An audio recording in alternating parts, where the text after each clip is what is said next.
అనురాగ వీచికలు రెండవ భాగం. ఒకటవ భాగంలో జయంత్ ఫారెన్ రిటర్న్డ్. సుష్మా అతని మేనమామ కూతురు. ఆమెను పెళ్లి చేసుకోవడం ఇష్టం లేదని వదినకు నచ్చచెప్పాలని ప్రయత్నిస్తాడు. కానీ వదిన వినిపించుకోదు. కథ కొనసాగుతుంది. కాలేజీ నుంచి తనతో పాటు వచ్చిన ఫ్రెండ్స్తో చాలాసేపు కబుర్లు చెప్పి కాఫీ పలహారాలు సేవించాలి. వారిని సాగనంపడానికి మేడ దిగి వస్తున్న సుష్మా ఫోను మోగడం విని రెండంగల్లో మెట్లు దిగొచ్చి రిసీవర్ తీసి హలో సుష్మా హియర్ విసుగ్గా అంది. ఈలోగా ఆమె ఫ్రెండ్స్ ఆమెని చుట్టుముట్టారు. హాయ్ బావా నువ్వా అంటూ గట్టిగా సంతోషంగా అరిచేసరికి అందరూ ముఖాముఖాలు చూసుకున్నారు. ముసిముసిగా నవ్వుకుంటూ ఎప్పుడొచ్చా ఊరు నుంచి? నిన్న ప్రొద్దుటనగా ట్రైన్ దిగిన వాడివి. ఇంతవరకు ఇంటికి రాకుండా ఏం చేస్తున్నావు? మీ ఇల్లా? ఈ ఊళ్ళో నాకు తెలియకుండా నీకు వేరే ఇల్లా? నమ్మడానికి నేనేమీ పసిపాపని కాదు బావా. అతను చెప్పిన సమాధానం వినగానే ఆమె ముఖం గాలి తీసిన బెలూన్లా అయిపోయింది. డాడీ ఇంకా ఇంటికి రాలేదు. నీ ఇష్టం వచ్చినప్పుడు రా విసురుగా జవాబిచ్చి ఫోన్ పెట్టేసింది. ఆమె ముఖంలోని సంతోషం, ఉత్సాహం నామరూపాలు లేకుండా పోవడంతో ఆమె ఫ్రెండ్స్ ముఖాలు కూడా చిన్నబోయాయి. సారీ సుష్మా, మేము వెళ్ళొస్తాం అనగానే సాగనంపడానికైనా గేట్ వరకు కూడా వెళ్లకుండా వెళ్ళండి అన్నట్లు తల ఊపి గబగబా మెట్లెక్కి మేడ మీదకి వెళ్ళిపోయింది. అంతవరకు భవనం ప్రతిధ్వనించేలా వినిపిస్తున్న నవ్వులు, కేరింతలు ఎవరో స్విచ్ నొక్కి ఆపేసినట్లు టక్కున ఆగిపోవడంతో లోపల నుంచి ఆదుర్దాగా హాల్లోకి వచ్చింది యశోదమ్మ. అందరి ముఖాలు చిన్నబోయి ఉండటం, వారిలో కూతురు లేకపోవడం చూసి ఏమైంది అమ్మాయి ఏది అడిగింది కనుబొమ్మలు ముడిచి.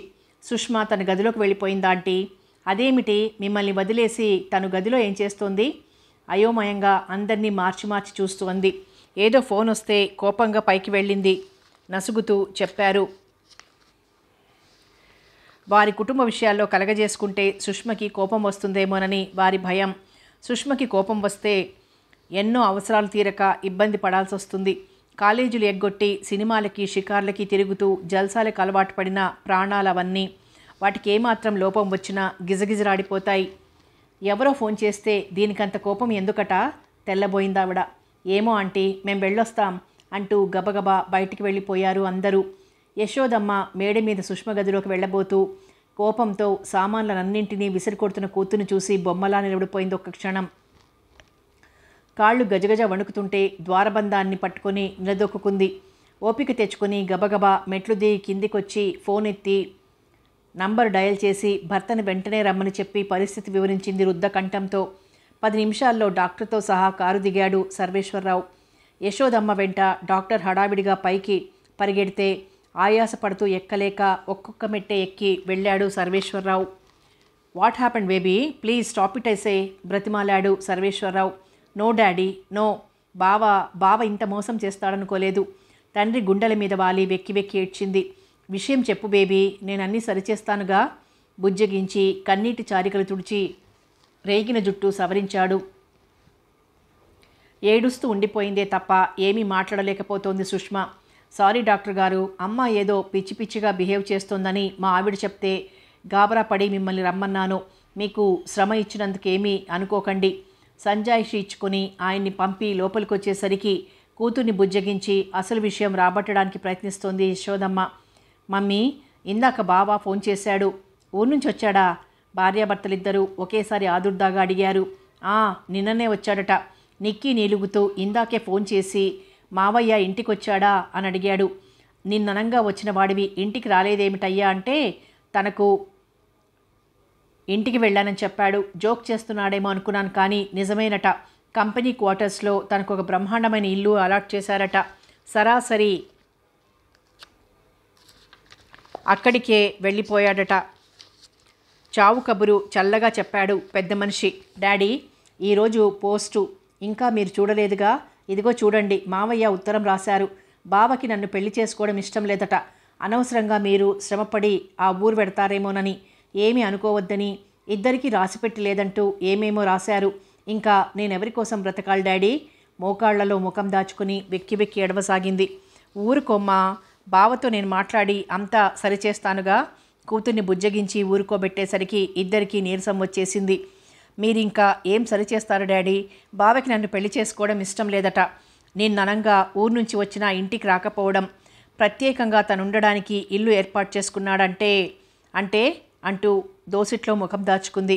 ఎలా జరిగేది అలా జరుగుతుంది బేబీ. బాధపడి ఏడ్చి ప్రయోజనమేమిటి? నా తల్లివిగా ఊరుకోమ్మా.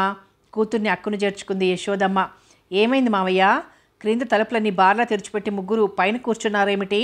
జయంత్ గొంతు వినిపించగానే సుష్మ తల్లిని విడిపించుకొని లేచి మరో గదిలోకి పారిపోయింది. రాజయ్య, మా సర్వశక్తులు హరించుకుపోయాయి. ఇంకా తలుపులు తెరిచి ఉంచినామా? మా వద్ద నుంచి పోయేవేమీ లేవు నిర్లిప్తంగా అన్నాడు. ఆ దంపతులిద్దరిలోనూ జీవకళ లేదు. సామాన్లన్నీ చిందరవందరగా నేల మీద పడి పగిలిపోయి ఉన్నాయి. జయంత్కి అంతా అయోమయంగా ఉంది. మనసు కీడును శంకించసాగింది. అసలేం జరిగింది అత్తయ్యా? ఆదుర్దాగా అడిగాడు. మీ నాన్న రాసిన ఉత్తరం అది చూసింది. ఇలా పిచ్చిదైపోయింది. ఆ పైన ఏం మాట్లాడాలో తోచలేదు అతనికి. చేతులు నలుపుకుంటూ నిలబడిపోయాడొక్క క్షణం. క్షమించు మావయ్య. సుష్మని మా చెల్లాయిలతో సమానంగా అభిమానించగలనే కానీ మరోలా ఊహించలేకపోతున్నాను. All right my boy. నువ్వేమీ చిన్నపిల్లవాడివి కాదు దండించడానికి, నీ ఇష్టానికి వ్యతిరేకంగా చేయమని ఒత్తిడి చేయడానికి. కాకపోతే నీ మీద ఎన్నో ఆశలు పెట్టుకున్న బేబీ. పోనీ ఏమిటి ఇంటి వసతి అది బాగుందా? గొంతుకేదో అడ్డుపడినట్లు మాట మార్చేశాడు సర్వేశ్వరరావు. సుష్మం చేసుకోను అనడానికి అసలు కారణం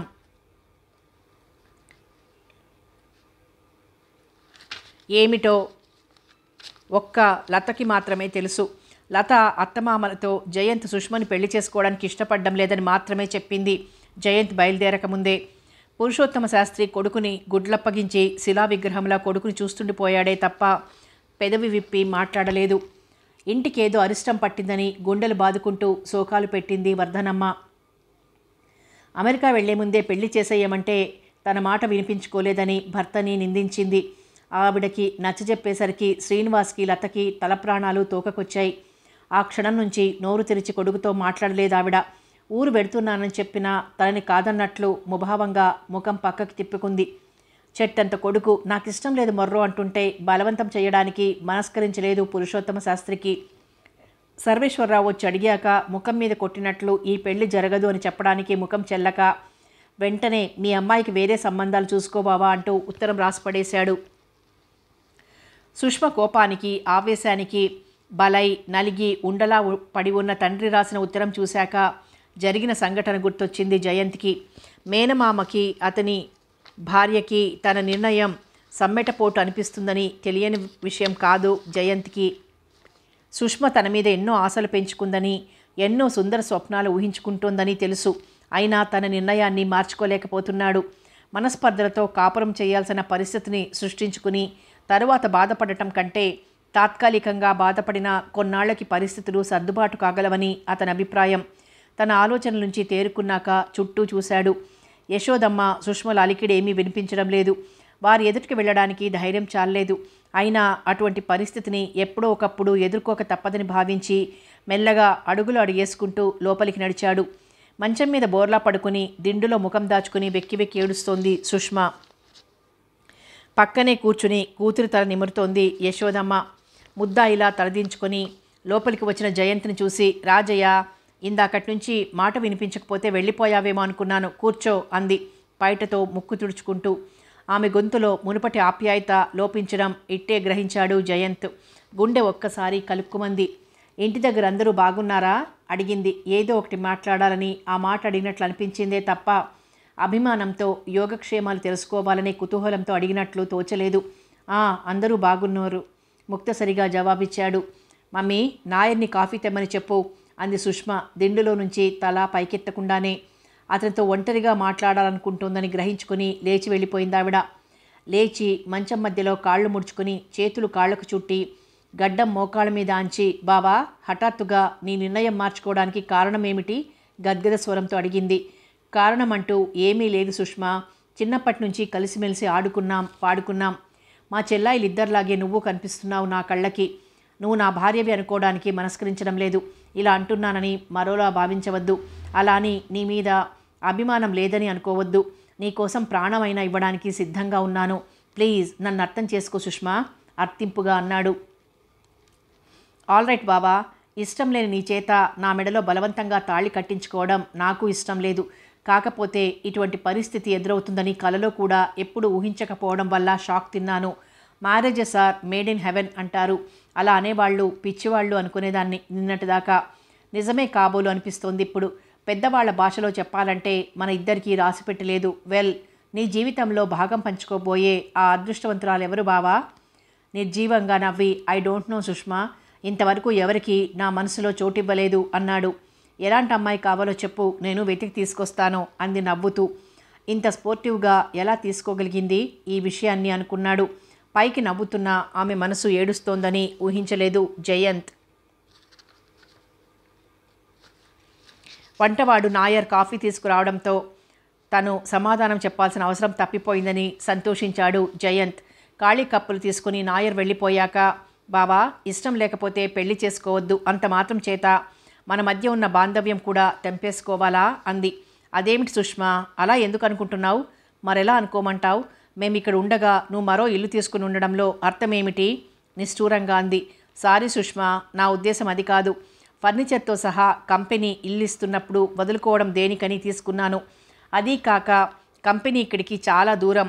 ఒకరోజు అంటే ఎలాగో అడ్జస్ట్ కావచ్చు, కానీ రోజు వెళ్ళి రావడం అంటే చాలా కష్టం. అంతే తప్ప నువ్వు ఊహించుకున్న కారణం నిజం కాదు. ఓకే, నీ ఉద్దేశము ఒకందుకు మంచిదే. ఈ రోజు కాకపోతే రేపైనా పెళ్లి చేసుకుంటావు. అప్పుడు మీరు స్వేచ్ఛగా ఉండలేకపోవచ్చు ఇంట్లో. మీకంటూ ఒక ఇల్లు ఏర్పరచుకోవడం ఎప్పటికైనా తప్పదు. Thank you Sushma. ప్రతిదానికి హఠం చేస్తూ పంతం నెగ్గించుకునే నువ్వు ఇంత త్వరగా నన్ను అర్థం చేసుకుంటావని ఊహించలేకపోయాను. గట్టిగా నవ్వేసి, టేక్ ఇట్ ఈజీ బావా, లైఫ్ ఈజ్ ఎ గేమ్, ఫలితం గురించి ఆలోచించకుండా ఆడడమే మన కర్తవ్యం అంది. ఎప్పుడూ లేనిది వేదాంతం మాట్లాడుతోందేమిటా అని పిచ్చిగా అయోమయంగా చూశాడు. అది గమనించినట్లు ఏవేవో మాట్లాడుతూనే ఉంది సుష్మా. మరి కాసేపు కూర్చుని వెళ్ళొస్తానని చెప్పి బయలుదేరాడు జయంత్. జయంత్ ఇంటికి వెళ్ళేసరికి 10 గంటలు కావచ్చింది. డ్రెస్ మార్చుకునే ఓపిక కూడా లేక అలాగే మంచం మీద వాలిపోయాడు. పనికుర్రాడు వచ్చి భోజనానికి రమ్మని పిలిస్తే వద్దని వాడిని ఇంటికి వెళ్ళిపోమని చెప్పాడు. తలంతా దిమ్ముగా అనిపించసాగింది. సార్, నేను వెడుతున్నా, తలుపేసుకోండి అని చెప్పి 4 అడుగులు వేసి మళ్ళీ వెనక్కొచ్చి బుర్రగోక్కుంటూ, సార్, ఇందాక డైరెక్టర్ గారు ఫోన్ చేశారు, ఇంటికి రాగానే మిమ్మల్ని ఒకసారి వాళ్ళ ఇంటికి రమ్మని చెప్పమన్నారన్నాడు. రాస్కెల్, ఆ మాట ఇంటికి రాగానే చెప్పొద్దు అంటూ వాడి మీద చిరాకు పడ్డాడు. మర్చిపోయాను సార్. బిక్కముఖం పెట్టగానే జాలేసింది జయంత్కి. పట్టుమని 12 ఏళ్ళు లేవు వెదవకి, ఏది ముఖ్యమో ఏది కాదో ఎలా తెలుస్తుంది అని సర్ది చెప్పుకున్నాడు. సరే వెళ్ళు, ఇంకోసారి ఎప్పుడు ఇలా చేయకు. ఏ విషయమైనా రాగానే వెంటనే చెప్పాలి, సరేనా? సరేనన్నట్లు తల ఊపాడు. అన్నట్లు హోటల్ నుంచి క్యారేజీ తెచ్చినట్టున్నావు, నేను భోజనం చేయనని చెప్పానుగా, మీ ఇంటికి తీసుకెళ్ళిపో అన్నాడు. చింకి చాటంత అయింది వాడి ముఖం.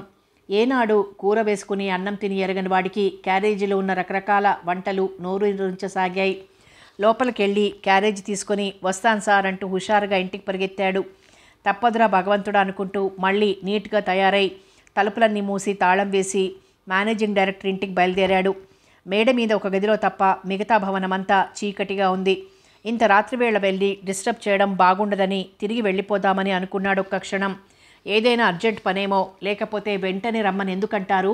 ఇక్కడ దాకా వచ్చాక అదేమిటో తెలుసుకోకుండా వెళ్ళడం ఏమిటి అనుకుని గేటు తెరుచుకుని లోపలికి వెళ్ళి కాలింగ్ బెల్ నొక్కాడు. 5 నిమిషాలకు గాని తలుపు తెరుచుకోలేదు. సుమారుగా 30 సంవత్సరాలను యువతి తలుపు తీసింది. ట్యూబ్లైట్ కాంతిలో పాలరాతి బొమ్మలా మెరిసిపోతున్న ఆమె పెదవులు మాత్రం లిప్స్టిక్ పూయబడి ఎర్రగా పండిన దొండపండ్లలా నిగనిగలాడుతున్నాయి. బాబ్డ్ హెయిరు, తీర్చిదిద్దిన కనుబొమ్మలు, గుండ్రని ముఖం, చెవులకి గాని ఒంటి మీద గాని మరే ఆభరణాలు లేవు. ఎడమ చేతికి గోల్డ్ స్ట్రాప్ ఉన్న వాచి తప్ప పల్చని లైట్ రోజ్ కలర్ నైటీలో సెక్సీగా చూసినవాడు గుటకలు మింగుతూ చూసేలా ఉంది. ఐఎమ్ మిస్టర్ జయంత్, డైరెక్టర్ గారు వెంటనే రమ్మని ఫోన్ చేశారని మా పనికూరాడు చెప్తే ఆయన్ని కలిసి వెడదామని వచ్చాను అన్నాడు తడబాటుని అణుచుకుంటూ. I see, glad to meet you, please come in. I'm Deepti Deenadayal. తనంతాను పరిచయం చేసుకుందామే. నమస్తే, ప్లీజ్ టు మీట్ యూ. అరే, నిలబడే మాట్లాడుతున్నారు, please take your seat. Thank you, sorry to disturb you. Director గారు లోపలున్నారా అన్నాడు ఇబ్బందిగా ఫీల్ అవుతూ. ఆ ఇంట్లో ఎక్కడ చూసినా ఖరీదైన వస్తువులే, వారి ఐశ్వర్యానికి ప్రతీకలే అవన్నీ. ఆయన ఈవినింగ్ ఫ్లైట్లో బాంబే వెళ్ళారు, తెలియదా మీకు? ఆశ్చర్యపోయాడు జయంత్. మరి మా పనికుర్రాడు ఫోన్ చేసి మీతో అలా చెప్పమన్నది నేనే. దీప్తి అలా అనేసరికి ఏమనాలో తోచలేదు జయంత్కి, అయోమయంగా చూడటం తప్ప. ఆయన లేరుగా ఈ రాత్రికి కంపెనీ ఇస్తారని. మై గాడ్, మరి ఇంత సిగ్గులేంతనమా? ఘరానా వ్యభిచారం. జయంత్ గుండె దడదడమంటూ యమ స్పీడ్గా కొట్టుకోవడం మొదలుపెట్టింది. వినడమే గాని అటువంటి వాళ్ళని ఇంతవరకు చూడలేదతను. సారీ మేడం, నాకు వేరే పనుంది. దిగ్గున లేచి వెళ్ళిపోవడానికి సంసిద్ధుడయ్యాడు మిస్టర్ జయంత్. ఆడది తనంతట తాను పిలిస్తే చులకనగా చూస్తారు మీ మగమహారాజులు. I know it. బట్ మీరు చాలా అందంగా ఉంటారని తెలిసాక రమ్మని ఫోన్ చేయకుండా ఉండలేకపోయాను. గబాల్న తలుపులు మూసేసి బోల్టులు వేసేసింది దీప్తి. రేప్ చేయబడుతున్న ఆడదానిలా గజగజ వణికాడు జయంత్. వాట్ డియర్, ఎందుకలా భయపడతావు? కొంపదీసి నువ్వు మగవాడివి కాదా ఏమిటి? రెచ్చగొడుతున్న ధోరణిలో అంది అతన్ని హత్తుకుపోతూ. ఒక్క విదిలింపుతో ఆమెను దూరంగా తోసేసి రెండంగల్లో తలుపు దగ్గరికొచ్చి తీసి బయటపడ్డాడు. ఆమె పిలుస్తున్నా వినిపించుకోకుండా. స్త్రీ జాతి మీద చెప్పలేనంత అసహ్యం వేసింది. కణతల దగ్గర నరాలు చిట్లిపోతాయేమో అన్నంత ఆవేశంగా ఉంది. రాత్రి 11 గంటలు దాటడంతో రోడ్లన్నీ నిర్మానుష్యంగా ఉన్నాయి. గాఢ నిద్రలో ఉన్నట్లుగా ఉంది నగరం. ఆటో కానీ రిక్షా కానీ లేవు కనుచూపు మేరలో. కారు కోసం స్కూటర్ కోసం కూడా బుక్ చేశాడు. ఏదీ రాలేదింకా. మనం అడిగిన వెంటనే ఇవ్వకుండా ఇష్టం వచ్చినప్పుడు ఇస్తే ఎవరికి కావాలి? రాగానే ఆ రెంటిని పెట్రోల్ పోసి తగలెట్టేయాలని నిశ్చయించుకున్నాడు. ప్లీజ్ హెల్ప్ మీ, దయచేసి నన్ను కాపాడండి అంటూ ఒక స్త్రీ వచ్చి అమాంతంగా తనని హత్తుకుపోవడంతో ఉలిక్కిపడ్డాడు జయంత్. ఏమిటి దౌర్జన్యం? వదులు! కోపంతో ఆమెను దూరంగా నెట్టేశాడు. ఏమండి, రౌడీలు వెంట తరుముతున్నారు. మీకు చేతులెత్తి దండం పెడతాను, నన్ను కాపాడండి. దుఃఖంతో భయంతో ఆ యువతి గజగజ వణికిపోవడం, మాటిమాటికి భయంగా వెనక్కి చూస్తుండడం చూసి జాలేసింది జయంత్కి. సాటి మనిషిని ఆపద నుంచి కాపాడలేని తన బ్రతికెందుకు? ఇటువంటి దిక్కుమాలిన పరిస్థితులలోనే పీక్కుతినే రాబందులే తప్ప రక్షించే నాదుడు లేకపోవడంతో ఎంతోమంది స్త్రీలు తమ మానాన్ని నడి రోడ్డు పాలు చేయవలసి వస్తోంది. మానమే ప్రాణం కన్నా మిన్నగా భావించే భారత స్త్రీకి ఎంతటి దుర్గతి పట్టింది. గాంధీజీ, నువ్వు కలలుగన్న రామరాజ్యం వస్తుందనే ఆశ అణువంత కూడా లేదయ్యా. ఒంటి నిండా నగలతో స్త్రీ ఒంటరిగా అర్ధరాత్రి పూట నడి రోడ్డు మీద తిరిగి రావడం కాదు కదా. పట్టపగలు ఎటైనా వెళ్ళాలన్నా, కనీసం ఇంట్లోనే ఒంటరిగా ఉండాలన్నా భయపడాల్సిన దిక్కుమాలిన రోజులివి. అదిగోనండి వచ్చేస్తున్నారు. ప్లీజ్ నన్ను కాపాడండి. నాలాంటి చెల్లెళ్ళు మీకు లేరు ఏమండి? తన కాళ్ళను చుట్టుకొని ఏడుస్తూ భయంతో బిగుసుకుపోతున్న ఆ యువతిని చూస్తూ ఊరుకోలేకపోయాడు. మీకేమీ భయం లేదు, లేవండి. ఆమెను లేవదీసి ధైర్యం చెప్పాడు. 2 తాగుబోతులు తూలుతూ పిచ్చి పిచ్చిగా వాగుతూ వస్తున్నారు. అటువంటి మత్తులో ఉన్న వాళ్ళని వయసులో ఉన్న ఒక యువకుడు ఎదుర్కోవడం పెద్ద కష్టమేమీ కాదు. కానీ అర్ధరాత్రి పూట నడి రోడ్డు మీద అదొక పెద్ద న్యూసెన్స్ అవుతుంది. అదీ కాక ఏ పోలీస్ అయినా చూస్తే అర్ధరాత్రి పూట ఆడపిల్లని వెంట పెట్టుకుని వెడుతున్నందుకు ముందు స్టేషన్కి పదండి, మిగిలిన విషయాలు అక్కడ మాట్లాడుకోమండి అంటాడు. భక్షక భటులుగా మారిపోయిన ఆ రక్షక భటుల కస్టడీలో ఈమె శీలాపహరణ జరగదన్న గ్యారంటీ ఏది? అలా పరిపరి విధాలుగా ఆలోచిస్తూ పదండి మనం ఈ సందులో నుంచి వెళ్ళిపోదామంటూ కుడివైపున ఉన్న సందులో నుంచి తీసుకెళ్లాడు. ఆ తాగుబోతులిద్దరూ ఆ సందు దగ్గరకు వచ్చేసరికి చీకట్లో ఎవ్వరూ కనిపించకపోవడంతో బూతులు తిట్టుకుంటూ ముందుకు వెళ్ళిపోయారు. వీధి లైటు లేకపోవడంతో చీకటిగా ఉంది ఆ సందు. దానికి తోడు గతుకుల రోడ్డు. కళ్ళు చిట్లించుకొని దారి చూసుకుంటూ ముందుకు నడిచారిద్దరూ. తన ఇల్లు చేరుకునే వరకు ఎవరైనా చూస్తారేమో అని బెరుగ్గా ఉంది జయంత్కి.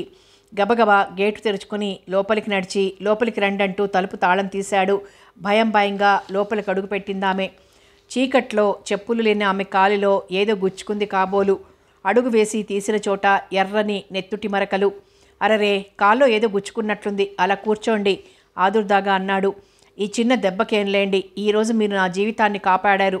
మీ రుణం ఎలా తీర్చుకోవాలో అర్థం కావడం లేదు అందామె గద్గద స్వరంతో. టేక్ ఇట్ ఈజీ, మానవత్వం ఉన్న మనిషి సాటి మనిషి చేసే సహాయం ఇది, అంతే అంటూ షెల్ఫ్లో నుంచి ఫస్ట్ ఎయిడ్ బాక్స్ తెచ్చి అలా కుర్చీలో కూర్చోండి అన్నాడు. అబ్బే వద్దండి, అది అలా ఉంచి మీరు వెళ్ళండి, నేను క్లీన్ చేసి మందు రాసుకుంటాను. నోనో, అశ్రద్ధ చేస్తే సెప్టిక్ అవుతుంది అంటూ చీరని కొద్దిగా పైకి తీసి ఆమె పాదాన్ని ముందుకు జరిపాడు. ఎదురు దెబ్బ తగిలింది కాబోలు. బొటనవేలి పక్కవేలు చిట్లింది. డెటాల్ నీళ్లతో గాయం శుభ్రం చేసి యాంటీసెప్టిక్ ఆయింట్మెంట్ పూసి కాటన్ పెట్టి బ్యాండేజ్ కట్టాడు. లేత తమలపాకులో ఉన్న ఈ కాలికి తగలడానికి ఆ రాయికి ఎలా మనసొచ్చిందో అంటుంటే అంతవరకు ఇబ్బందిగా ఫీల్ అవుతున్న ఆమె పక్కున నవ్వింది. తెల్లని పలువరస తళుక్కుమంది. భయం తగ్గడం వల్ల ముఖం కాస్త తేటబడింది.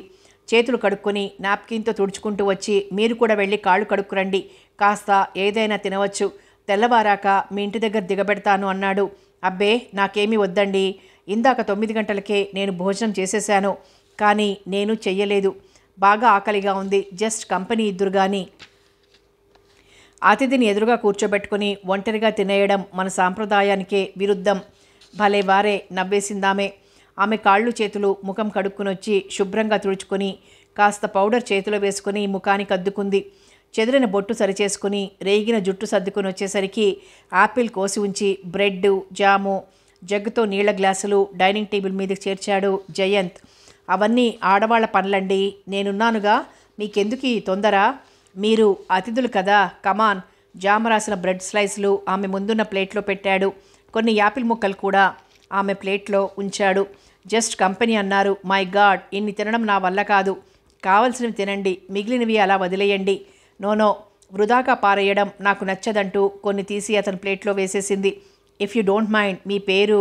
సారీ, చెప్పలేదు కదూ, నా పేరు వసుధ అంది యాపిల్ ముక్కను మునిపళ్లతో కొరుకుతూ. వెరీ నైస్, నా పేరు Jayanth, so sweet. By the by, ఇంట్లో ఇంకెవరూ లేరా? మూతి బిగించి తల అడ్డంగా తిప్పాడు. ఒక్క క్షణం భయం రెపరెపలాడింది ఆమె కళ్ళల్లో. మరుక్షణంలో మళ్ళీ మామూలుగా అయిపోయింది. ఓకే, గుడ్ నైట్, మీరు ఆ గదిలో పడుకోండి అంటూ 2 అడుగులు ముందుకు వేసి ఆమె కళ్ళల్లో కళ్ళు పెట్టి చూస్తూ, ఇంత అందంగా ఉంటే ఎప్పటికైనా ప్రమాదమే సుమా, నా మాట విని వెంటనే పెళ్లి చేసేసుకోండి అన్నాడు. మా మమ్మీ డాడీ ఆ ప్రయత్నాల్లోనే ఉన్నారు, వాళ్ళకి నచ్చినవాడు నాకు నచ్చడు, నాకు నచ్చినవాడు వాళ్ళకి నచ్చడు అంది నవ్వుతూ. పెళ్లి చేసుకుని అతనితో కాపురం చేసేది మీరు కానీ మీ పేరెంట్స్ కాదుగా, అందుచేత మీకు నచ్చడమే ముఖ్యం. అఫ్కోర్స్, కనీ పెంచి ఇంత వాళ్ళని చేసిన తల్లిదండ్రులు నొప్పించడానికి నాకు మనస్కరించదు. ఇద్దరికీ నచ్చినవాడు దొరికినప్పుడే పెళ్లి చేసుకుంటాను. Very good idea. ఓకే, చాలా రాత్రైంది, ఇంకా పడుకోండి, ఉదయం మాట్లాడుకోవచ్చంటూ తన గదిలోకి వెళ్ళి తలుపు వేసేసుకుని బెడ్ మీద వాలాడు అలసటగా. కెవ్వున కేక వినిపించి లేచి బయటకొచ్చాడు జయంత్. ఆ కేక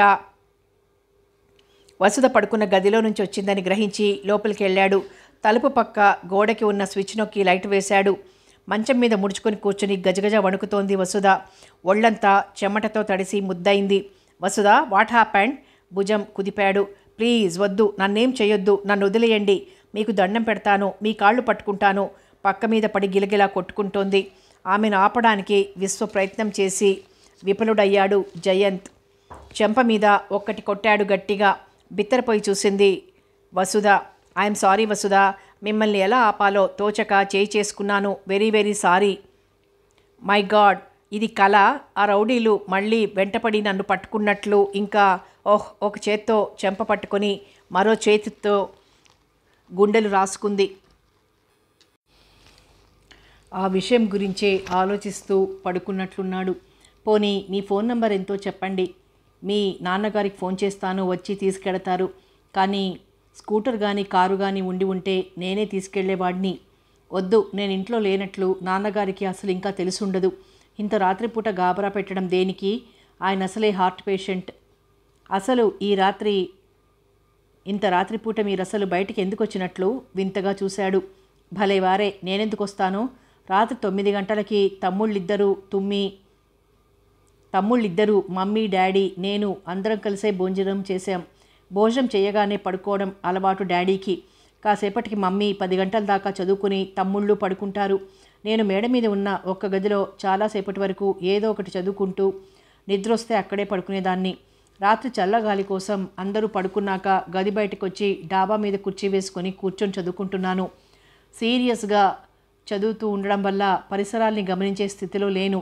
దొంగ వెధవలు ఎలా వచ్చారో గానీ వెనక నుంచి వచ్చి ఒకడు నోరు నొక్కితే మరొకడు ముఖానికి ముసుగు కప్పాడు.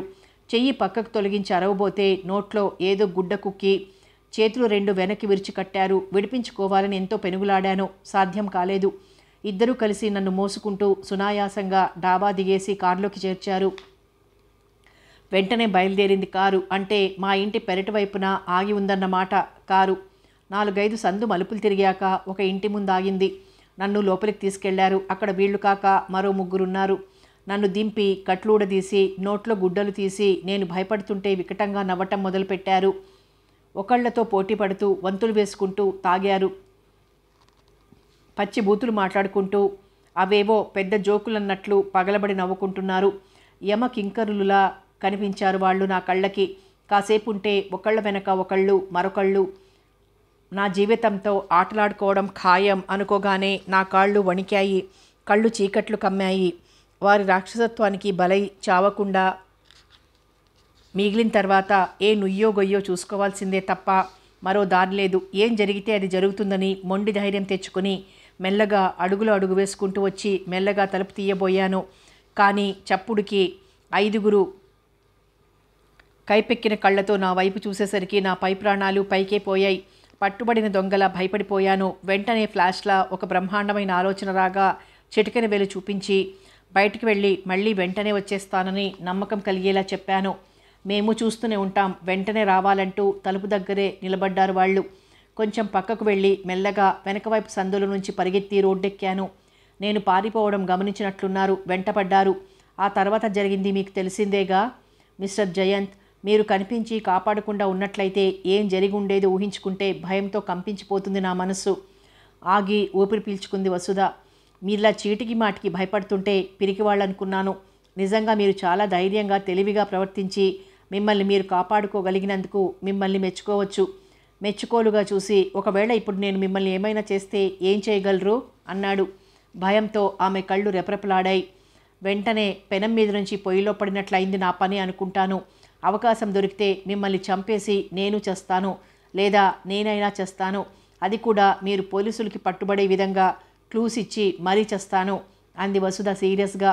మై గాడ్, గట్టిగా నవ్వేసి పోలీసులకి తెలిసి వారు వచ్చేలోగా ఆ ఆధారాలేవీ లేకుండా నేను జాగ్రత్త పడలేనంటారా అన్నాడు. మొన్న ఒక పుస్తకంలో చదివాను, ఇలాగే కిడ్నాప్ చేయబడి మోసపోయిన ఒక అమ్మాయి తనను మోసం చేసిన వాళ్ళని పట్టుకోవడానికి అవసరమైన క్లూసు తన కడుపులో దాచిపెట్టి నేరస్తుల్ని పట్టుకోవడానికి సహకరించిందట, చనిపోయాక కూడా. ఎలా? ఆశ్చర్యంగా చూశాడు. Very simple. ఒక కాగితం మీద నేరస్తుల పేర్లు, పోలీసులు గుర్తుపట్టేందుకు వీలుగా వారి వివరాలు చిన్న చిన్న కాగితాల మీద రాసి సన్నగా చుట్టి అవి విడిపోకుండా తల వెంట్రుకలతో ముడేసి నోట్లో వేసుకుని మింగేసిందట. అలా 4-5 సార్లు కాగితం చుట్టలు లోపలికి మింగి సమాచారాన్ని కడుపులో దాచిపెట్టి చనిపోయిందట. పోస్ట్మార్టం చేసేటప్పుడు తీసిన ఫోటోల వల్ల ఆ కాగితం చుట్టలు బయటపడి నేరస్తుల్ని పట్టుకోవడానికి పోలీసులకి సహకరించాయట. Very nice. అమ్మాయిలందరిలోనూ అంత తెగింపు అంత తెలివి ఉంటే ఆపదల నుంచి ఇట్టే తప్పించుకోవచ్చు. అందరి మాట ఎలా ఉన్నా ఈరోజు నా అదృష్టం బాగుంది. మీ వంటి సహృదయులు సహాయం లభించింది అంది కృతజ్ఞతాపూర్వకంగా. మృదువుగా నవ్వి టేక్ ఇట్ ఈజీ అన్నాడు. అవును కానీ అంత రాత్రివేళ మీరెక్కడి నుంచి ఏమిటి అంత తాపీగా నడుచుకుంటూ వస్తున్నారు అడిగేసరికి ఆ సంఘటన గుర్తొచ్చి అతని ముఖం బిగుసుకుంది. అతని ముఖంలో వచ్చిన మార్పు గమనించి సారీ, అడగకూడని విషయం అడిగానా అంది నొచ్చుకున్నట్లు. అడగకూడని విషయం కాదు, కానీ జరగరాని అనుభవం జరిగింది నాకు. అంటే? తెల్లబోయింది వసుధ. జరిగినదంతా పూసగుచ్చినట్లు చెప్పాడు జయంత్. మై గాడ్, అసలు అటువంటి ఆడవాళ్ళుంటారా? ఉంటారని నాకు రాత్రే తెలిసింది. ఊరుకోండి, హాస్యానికైనా హద్దుండాలి. ఆడదంటే మీ దృష్టిలో అంత చులకన భావం ఉందన్నమాట. లేకపోతే రాత్రి తమరు మోజుపడిన అమ్మాయి కసిరి కొట్టిందా ఏమిటి? నన్నేమనుకుంటున్నావు అసలు? కోపంగా అన్నాడు. నేను అటువంటి వాడినైతే రాత్రి నుంచి ఒంటరిగా నా ఎదురుగా ఉన్న నువ్వు పవిత్రంగా ఉండేదానివి కాదు. Mind that. నువ్వు మగాడివి కావా అంటూ ఛాలెంజ్ చేసిందా ఇల్లాలు. జరిగిన విషయం ఇది అని చెప్పి నీ దృష్టిలో చులకనయ్యాను. ఓకే, తలుపు బార్లా తెరిచి తెల్లవారుతోంది. సందడి మొదలవక ముందే ఇంటికి వెళ్ళు. నా మూలంగా నీకు చెడ్డ పేరు రావడం నాకు ఇష్టం లేదు అన్నాడు సీరియస్గా. ఐఎమ్ సారీ సార్, మీ మనసు నొప్పిస్తే మనస్ఫూర్తిగా క్షమించండి. నిజంగా అటువంటి ఆడవాళ్ళు ఉన్నారని తెలియక జోక్గా ఏదో అనేశాను. రియలీ వెరీ వెరీ సారీ నీళ్లు నిండిన కళ్ళతో అంది. All right. పాల ప్యాకెట్ తీసుకుని వచ్చిన గోపుతో, గోపు ఈ అమ్మగారితో కూడా వెళ్ళి ఆవిడ లోపలికి వెళ్ళిపోయాక వెంటనే తిరిగి తొందరగా వచ్చేయి అన్నాడు. వాడి చేతిలోని పాల ప్యాకెట్ తను అందుకుని లోపలికి వెడుతూ. ఒక్క నిమిషం ఇద్దరి వైపు అనుమానంగా చూసి పదన్నమ్మగారు అన్నాడు గోపు. జయంత్కి తన మీద ఇంకా కోపం పోలేదని గ్రహించినా గోపు చూపులు ఆమెని బయటికే నడిపించాయి కానీ లోపలికి వెళ్ళనివ్వలేదు. కలతబారిన మనసుతో ముందుకు నడిచింది వసుధ. దీనదయాళ్ ఊరు నుంచి 3వ రోజున తిరిగొచ్చాడు. ఆఫీస్కి వస్తూనే జయంత్ని రమ్మని కబురు చేశాడు. చేస్తున్న పని ఆపి ఆయన రూమ్లోకి వెళ్ళాడు జయంత్. వాట్ మిస్టర్ జయంత్, మీరు జెంటల్మెన్ అనుకుని పిలిచి మరీ ఉద్యోగం ఇస్తే నా కొంపకే ఎసురు పెట్టాలని చూస్తున్నారా అని నిలదీసి అడిగేసరికి కంగు తిన్నాడు జయంత్. దేని గురించి మీరు ఇలా మాట్లాడుతున్నారో తెలుసుకోవచ్చా? గంభీరంగా అడిగాడు. అదే, మొన్న రాత్రి మీరు బాగా తాగి మా ఇంటికి వచ్చి నానా అల్లరి చేశారట. What nonsense you are talking. తెలియని విషయాల గురించి మాట్లాడి నవ్వుల పాలు కాకండి. మీ missus. Okay leave it my friend, please take your seat. No thanks. Table మీదున్న కాగితం పెన్ అందుకుని గబగబా రాసి, ఇదిగో నా రాజీనామా, వస్తా అంటూ అతను పిలుస్తున్నా వినిపించుకోకుండా బయటకు వచ్చేశాడు. జరిగిన సంఘటన గుర్తొచ్చి మనసంతా చికాగ్గా ఉంది. ఆటో ఎక్కి ఊరంతా తిరిగాడు. చివరికి ఆటో దిగిపోయి బార్లో దూరి చిత్తుగా తాగాడు. విజ్ఞానం కోసం విదేశాలకు పంపిస్తే దానితో పాటు విదేశీ నాగరికతని కూడా నేర్చుకొని వస్తారు 100కి 90 మంది. ఆ 90 మందిలో జయంత్ ఒకడు కాదు. కానీ ఆ రోజు అలా తాగేశాడు. ఒళ్ళు తెలియని స్థితిలో ఆటో ఎక్కి ఇల్లు చేరాడు. అతన్ని ఆ స్థితిలో చూసిన గోపు కంగారు పడిపోయాడు. బూట్లైనా విప్పుకోకుండా మంచానికి అడ్డంగా పడిపోయాడు. చివరికి నౌకర్ గోపు బూట్లు తీసి పక్కన పెట్టి ఫ్యాన్ ఆన్ చేసి తలుపు దగ్గరగా వేసి బయటకు వచ్చేశాడు. తన తండ్రి నాటుసారా తాగొచ్చి తల్లిని తమని జితగొట్టుతూ ఉండడం చూస్తున్న జయంత్ తాగడం అదే మొదటిసారిగా చూడడం కావడం వల్ల మొదట్లో కంగారు పడినా తనని కొట్టనందుకు సంతోషపడ్డాడు వాడు. సాయంకాలం నిద్ర నుంచి లేచిన జయంత్, గోపు కాఫీ గట్టిగా అరిచాడు. మరో 5 నిమిషాల్లో కాఫీ తీసుకొచ్చిన వసుదని చూసి దిగ్గున లేచి కూర్చొని, ఏమిటి మీరు తీసుకొచ్చారు? వాడేడి? అసహనంగా అడిగాడు. ఉదయం నుంచి ఒక్కడు బిక్కుబిక్కుమంటూ కూర్చుని ఉన్నట్లున్నాడు. చిన్న వెధవ, పాపం, వాడిని చూస్తే జాలేసింది. మీరు లేచేదాకా నేనుంటానని కాసేపు బయట పిల్లలతో ఆడుకొని రమ్మని పంపించాను. నేను తిరుగుబోతుని, నాతో నీకేం పని? తీక్షణంగా చూశాడు. సారీ మిస్టర్ జయంత్, స్పోర్టివ్గా తీసుకుంటారని ఏదో జోక్ చేశానే తప్ప నేను మరో ఉద్దేశంతో ఆ మాట అనలేదు. మీకు బాగా కోపం వచ్చిందనే మరోసారి మీకు సారీ చెప్పుకుందామని వచ్చాను. నువ్వన్నావని నాకేం బాధలేదు. ఆ రోగ్, ఆ బిచ్ నేను తన కోరిక తీర్చలేదని, ఆ మొగుడు వెదవకి నేను తాగొచ్చి తనని అల్లరి పెట్టానని చెప్పిందట. అంత పని చేసి చూపించాలనే ఇలా తాగాను. కానీ నా వ్యక్తిత్వం నన్ను వెన్ను తట్టి హెచ్చరించడంతో ఆగిపోయాను. లేకపోతే దాని అంతం చూసేవాడిని. ఆ తర్వాత ఏం జరిగినా సరే. Please relax mister Jayanth. ఆవేశం అనర్థహేతువు, అనారోగ్య హేతువు. నాన్నగారు బయట హాల్లో కూర్చుని మీకోసం ఎదురు చూస్తున్నారు. అరే, ఇంతవరకు ఆ మాట చెప్పలేదేం? సారీ, స్నానం చేసేసి 10 నిమిషాల్లో వస్తానంటూ బాత్రూంలో పరుగెట్టాడు. నవ్వుకుంటూ హాల్లోకి వచ్చి, daddy, he's a nice gentleman, కానీ కాస్త ఆవేశం ఎక్కువ అంది తండ్రి రామచంద్రరావుతో. అంత స్టేటస్లో ఉన్నవాడు ఆ మాత్రం ఉండడం సహజమే, ఉండకపోతేనే ఆశ్చర్యపడాలి. పేపర్లో నుంచి దృష్టి మరల్చకుండానే అన్నాడు రామచంద్రరావు. కరెక్ట్గా 10 నిమిషాల్లో నీట్గా తయారై బయటకు వచ్చిన జయంత్, సారీ సార్, మీరు వస్తారని ముందుగా తెలుసుంటే మిమ్మల్ని ఇలా కూర్చోబెట్టవలసి వచ్చేది కాదు, గిల్టీగా ఫీల్ అవుతూ అన్నాడు. నెవర్ మైండ్, అమ్మాయికి మీరు చాలా సహాయం చేశారు. అసలు నిన్ననగా వచ్చి థ్యాంక్స్ చెప్పాలనుకున్నాను, కానీ పనుల ఒత్తిడి వల్ల వీలు పడలేదు అంటూ జయంత్తో కరచాలనం చేసి కృతజ్ఞత వెల్లడించుకున్నాడు రామచంద్రరావు. ఆ పరిస్థితులలో ఉన్న ఏ వ్యక్తి అయినా అలాగే చేస్తాడు. మీరంతగా ఇదవ్వాల్సిన పని లేదు. మీరు తనని ఆపదలో ఆదుకుంటే అమ్మాయి ఏదో పొరపాటుగా మాట్లాడి, అబ్బే అదేం లేదండి, నేనే అనవసరంగా ఇరిటేట్ అయ్యాను, మధ్యలోనే కట్ చేశాడు. ఏమో మరి, ఇంటికి వచ్చిన దగ్గర నుంచి ఫూలిష్గా బిహేవ్ చేసి ఆయన మనసు నొప్పించాను డాడీ అంటూ ఒకటే గొడవ. కూతురి వైపు చూసి నవ్వాడాయన. పొరపాటైపోయింది మహాశయ్య అని చెప్పడానికి కూడా అవకాశం ఇవ్వకుండా మెడబెట్టి గెంటేసినట్లు బయటికి తరిమేసి తను లోపలికి పారిపోయారు. మరి మనసుకి ఎలా అనిపిస్తుంది అప్పుడు? చిరుకోపంతో అంది వసుధ. అప్పుడు నిజంగా కోపం వచ్చిన మాట నిజమే, ఒప్పేసుకున్నాడు. ఈరోజు కంపెనీకి వెళ్ళలేదా? లేదండి, ఆ జాబ్కి రిజైన్ చేసేశాను. అదేమిటి? తెల్లబోయింది వసుధ. చెప్పానుగా, పొద్దున ఎండి నన్ను పిలిచి ఏవో నీతులు బోధించడం మొదలుపెట్టాడు.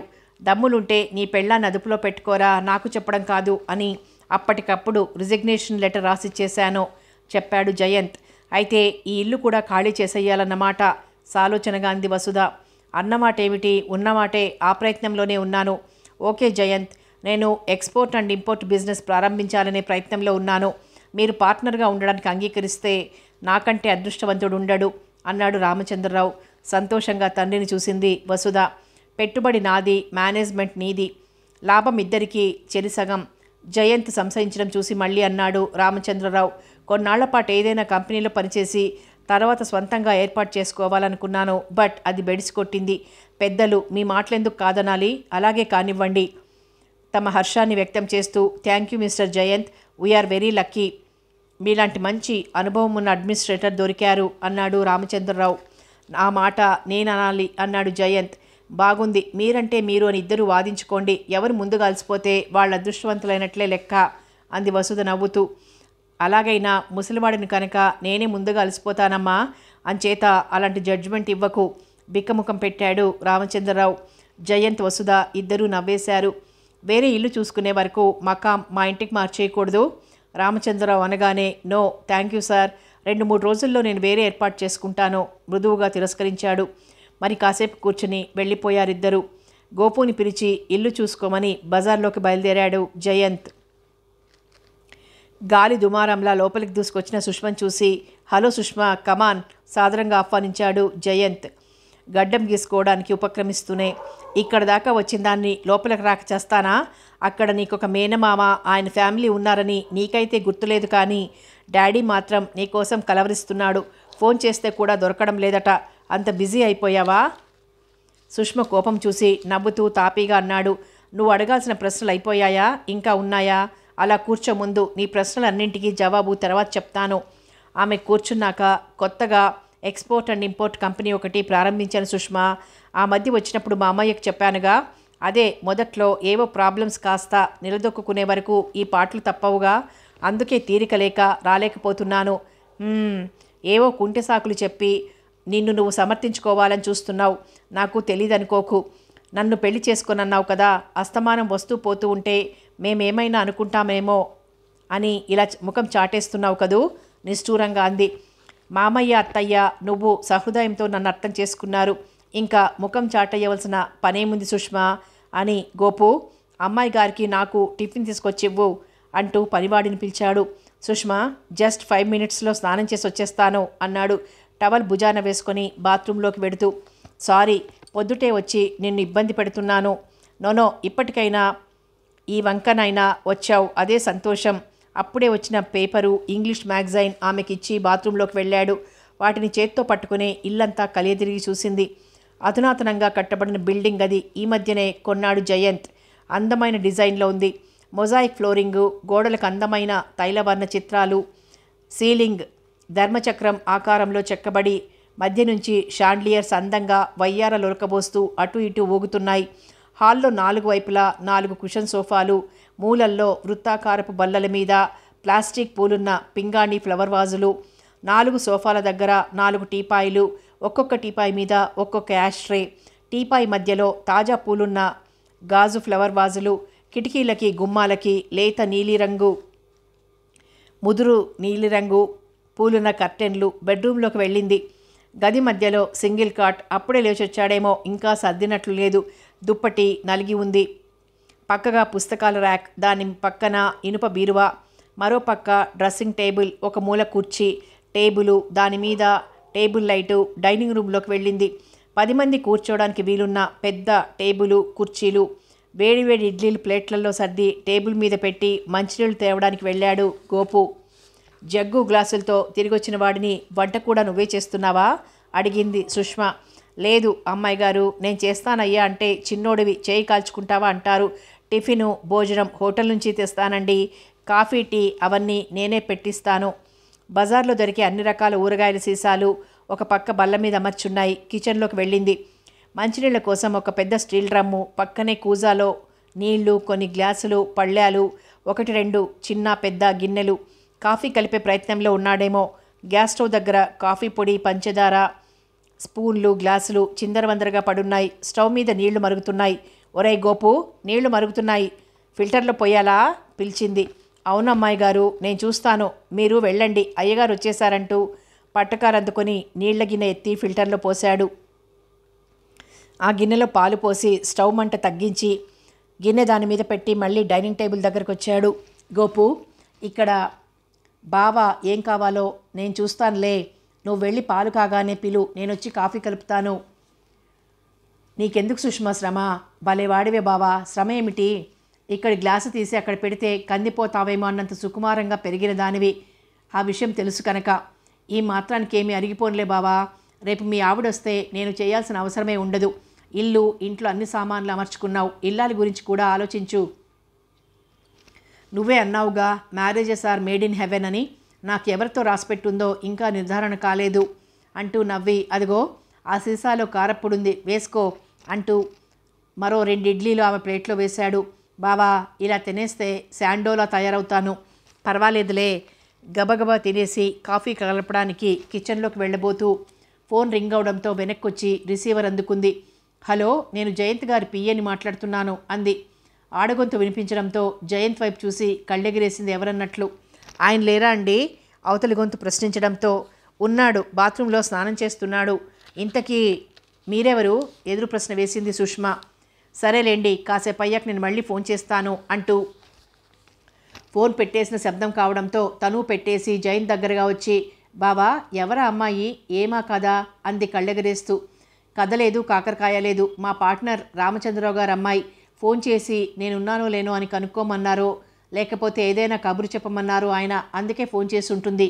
ఆ మాట ఏదో నాతో చెప్పొచ్చుగా. నవ్వి జయంత్ గారు పిఏ అని చెప్పావు. ఇంటి దగ్గర నాకు పిఏలు ఎవరూ లేరని వాళ్ళకి తెలుసు. నువ్వు అలా అనగానే అనుమానం వచ్చి ఉంటుంది అన్నాడు. ఇంతలో ఫోన్ మోగనే మోగింది. Hello, Jayanth speaking. గట్టిగా నవ్వి, అదేం కాదులే, మా మావయ్య గారి అమ్మాయి ఊరికే జోక్ చేసిందంతే. 11 గంటలకు వస్తానన్నారా? ఓకే, నేను ఆఫీస్లోనే ఉంటాను. నేనా? ఇప్పుడు ఆఫీస్కి బయలుదేరుతున్నాను. అబ్బెబ్బే, మా మామయ్య వాళ్ళుండేది ఈ ఊళ్ళోనే. నేను ఈ మధ్య తీరిక లేక వాళ్ళ ఇంటికి వెళ్ళడం లేదు. కారణం ఏమిటో తెలుసుకుందామని కాలేజీకి వెడుతూ తను వచ్చింది. ఓకే బాయ్ అంటూ ఫోన్ పెట్టేశాడు జయంత్. అన్యాపదేశంగా నన్ను వెళ్ళిపోమ్మని చెప్తున్నావా బావా? నిష్ఠూరంగా అంది సుష్మా. సారీ, నా ఉద్దేశం అది కాదు. సరదా కన్నాన్లే, ఖాళీ చేసుకుని ఒకసారి ఇంటికి రా, నేను వెడుతున్నా అంటూ వెళ్ళిపోయింది సుష్మా. తను ఆఫీస్కి బయలుదేరాడు జయంత్. జయంత్ పెళ్లి చేసుకోనని చెప్పేయడంతో సర్వేశ్వరరావు గారు మరి ఆలస్యం చెయ్యకుండా వేరే సంబంధం నిశ్చయం చేసేశారు కూతురికి. నిశ్చయ తాంబూలాలు పుచ్చుకునే టైంకి జయంతుని రమ్మని ఫోన్ చేశాడు. పని ఒత్తిడి ఎక్కువగా ఉన్నా ఎలాగో తీరిక చేసుకుని ఆ సమయానికి వెళ్ళి మేనమామని సంతృప్తిపరిచాడు. కళ్ళు ఎర్రబడి పట్టెడు దిగులుతో మొయ్యలేని భారం మోస్తున్న దానిలా ఉన్న సుష్మని చూస్తే కడుపులో ఎవరో చెయ్యి పెట్టి దేవుతున్నట్లు అనిపించింది అతనికి. పెళ్ళికొడుకు బాగానే ఉన్నాడు. ఆ హుందాతనం, దర్జా చూస్తుంటే బాగా ఆస్తిపాస్తులున్న వాడేనని చెప్పకనే తెలుస్తోంది. సుష్మని రెప్పవాల్చకుండా చూస్తున్న అతని కళ్ళు మెరుస్తూ ఉండడం చూసి తనలో తనే నవ్వుకున్నాడు జయంత్. అతనితో కరచాలనం చేసి కంగ్రాట్స్ చెప్పాడు. ఆ తతంగం పూర్తి కాగానే బయలుదేరుతూ సుష్మకు చెప్పడానికి లోపలికి వెళ్ళాడు. బెడ్ మీద ఒక వారగా చెక్కిట చేయి చేర్చి కూర్చుని ఉంది. చూపులు మాత్రం ఎక్కడో ఏదో వెతుకుతున్నట్లు, వెతికి వెతికి అలసి సొలిసిపోయినట్లు నిర్జీవంగా కనిపిస్తున్నాయి. సుష్మా రెండోసారి పిలిస్తే గానీ తల తిప్పి చూడలేదు. ఏమిటి బాబా అంది దీర్ఘంగా నిట్టూర్పు విడుస్తూ.